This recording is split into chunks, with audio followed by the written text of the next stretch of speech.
سوچو ایک ایسی دنیا جہاں تمہارا ہر عمل ریکارڈ ہو رہا ہے، تمہاری ہر نیکی، ہر غلطی، ہر نیت اور ہر سوچ، سب کچھ کسی کے علم میں ہے۔ یہ کوئی عام ہستی نہیں بلکہ وہ مخلوق ہے جو تمہیں دیکھے بغیر تمہاری زندگی کے ہر لمحے کو محفوظ کر رہی ہے۔ یہ مخلوق نہ تھکتی ہے، نہ سوتی ہے، نہ کوئی غلطی کرتی ہے، ان کا کام بس لکھنا تمہاری زندگی کا مکمل ریکارڈ، ہر دن، ہر لمحہ، اور خاص طور پر رمضان کے مقدس مہینے میں جب تم روزہ رکھتے ہو۔ پر سوال یہ ہے کہ یہ فرشتے کہاں ہوتے ہیں؟ یہ تمہارے اعمال کو کہاں اور کیسے لکھتے ہیں؟ ان کا سسٹم کیا ہے؟ تیار ہو جاؤ، کیونکہ آج ہم اس راز سے پردہ اٹھانے جا رہے ہیں۔ روزے کی حالت میں فرشتے ہمارے اعمال کہاں لکھتے ہیں؟ فرشتے کون ہیں اور ان کا کیا کام ہے؟ فرشتے اللہ تعالیٰ کی وہ پاک مخلوق ہے جو نور سے بنائی گئی ہے۔ یہ نہ کھاتے ہیں، نہ پیتے ہیں، نہ سوتے ہیں، نہ ہی کسی قسم کی نافرمانی کرتے ہیں۔ اللہ تعالیٰ نے ہر انسان کے ساتھ دو خاص فرشتے مقرر کر رکھے ہیں جنہیں کرام کاتبین کہا جاتا ہے۔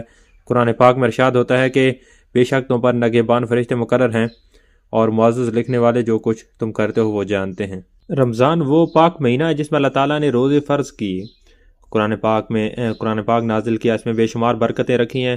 یہ مسلمانوں کے لیے تزکیہ نفس، تقوی اور اللہ کی قربت کا مہینہ ہے۔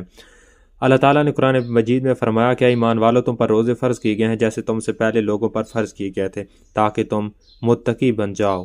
روزے کا مقصد تقوی۔ اس آیت میں ہمیں معلوم ہوتا ہے کہ روزے کا اصل مقصد تقوی پیدا کرنا ہے۔ قرآن آپ کی دعا کے انتظار میں اللہ کے نیک فرشتے آمین کہنے کے لیے بےتاب کھڑے ہیں۔ یہ وہی لمحہ ہے جب روزہ دار کے منہ سے نکلی ہر دعا سیدھی عرش الہی تک پہنچتی ہے، جہاں اللہ تعالیٰ خود فرماتے ہیں کہ میں روزے دار کا اجر خود دوں گا۔